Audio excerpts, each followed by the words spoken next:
Welcome back to the Kingdom Wayfinder, and today, yes, we are finally going to be talking about it. We're going to be talking about Tawna in Crash Bandicoot 4. It's about time. So, well, here we are. So, Tawna, the only playable character that we have no gameplay on and nothing on really, but we know she's playable. Oh, we know she's playable. So, there's literally a lot of evidence backing up that Tawna would be playable, and this goes all the way back, and I do literally mean all the way back to June of this year. If you remember, a couple weeks before Crash Bandicoot 4 was revealed, there was the big merchandise leak, which leaked the statue of Crash's new design. There was a mug that had Crash and Coco's new design.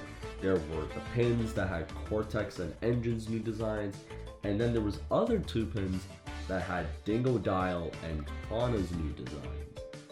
And with that being said, that was the first hint at Tawna being playable, but obviously since this was before the game was revealed, we didn't know that was what it was alluding to. And then when the game was revealed on the Crash Bandicoot website, there was a concept art photo, and in this concept art photo, it was a pretty early on concept art, but it pretty much had the final designs for the most part on it. It had, Crash and, Coco and Cortex and this weird female looking engine, or not engine, sorry, Entropy, my bad.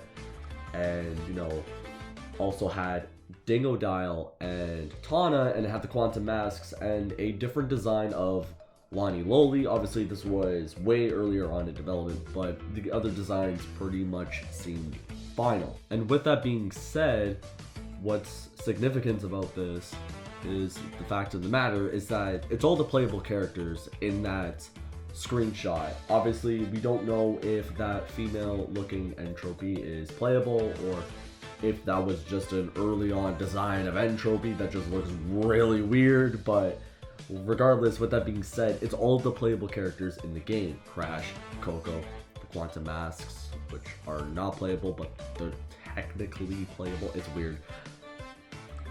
Tawna, Dingodile, Cortex. So with that being said, as we know, Cortex is playable, and as we know, Dingodile is playable, and then there's just Tawna. Tawna's just there. So with that being said, Tawna is pretty much a playable character in Crash 4. It's all but confirmed.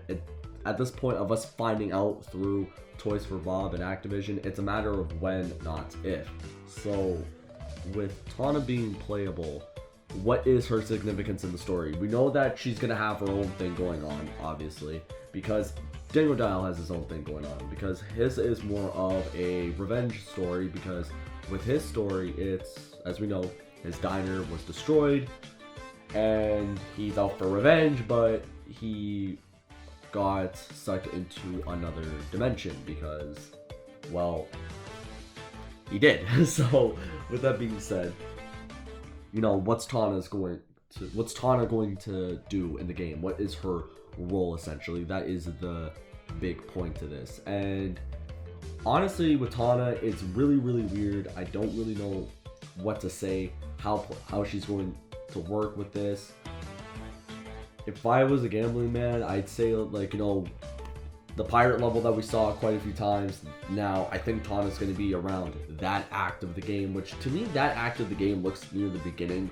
So, because I don't know, it just seems like it's near the beginning of the game to me personally. We'll see.